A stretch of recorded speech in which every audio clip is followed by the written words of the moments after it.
Sundays remind you of the small blue house, built by the hands of your father's father, where your dad grew up, playing in the sea where time ran backwards, learning to love through Catholicism, learning to be a man through handshakes.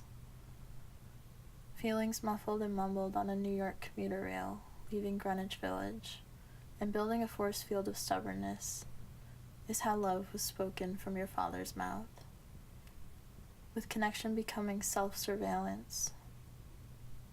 And why does it feel embarrassing to say, "I love you," to someone? In the smallest voice, in a quick and joking inclination, or rather through a handshake with his brother. And then he grew up to love you, and you passed it on as you loved other people.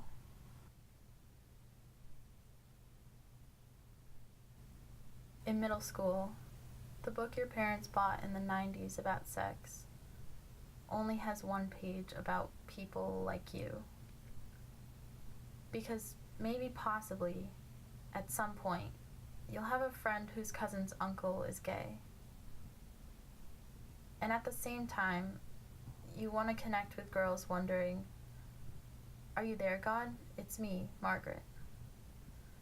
To connect to, instead of left in the corner like a tall alien toy, by not just one, but 3 or 4 girls, communicating on the basis of drawings in the sand that do not apply to you. Speech buffering like Internet Explorer, tip of limbs so cold they just only reach into outer space.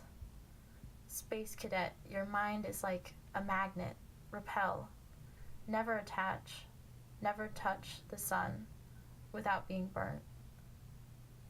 Sitting quietly, listening to your own heartbeat in the back seat, like a stationary object, a toy of alien production.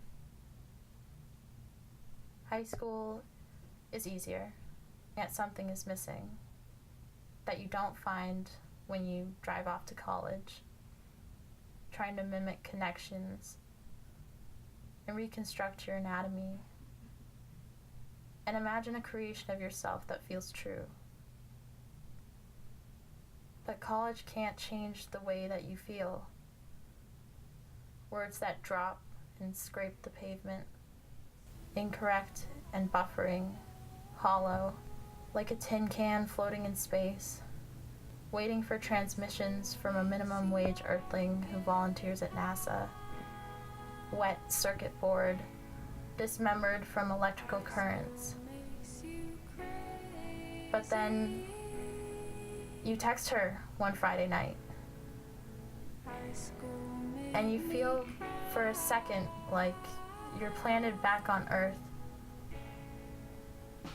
And you'll admit that it's slightly satisfying because it is a group of girls that used to ask, "Are you there, God? It's me, Margaret." And they take you to house shows decorated with alien toys. And they make you love to dance, not because you're good at it, which you're not, but because it is a joy of life.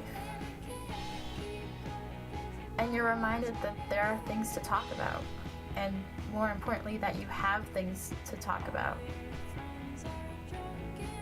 And then they tell you that they love you every time you leave for class or go to bed. And for the first time, you let yourself say, "I love you too." Not through laughter or a masculine handshake, but from the words spoken from your own mouth, even though you still cringe as you watch yourself communicate feeling. You find yourself growing branches, reaching and connecting as a self you never thought you could be.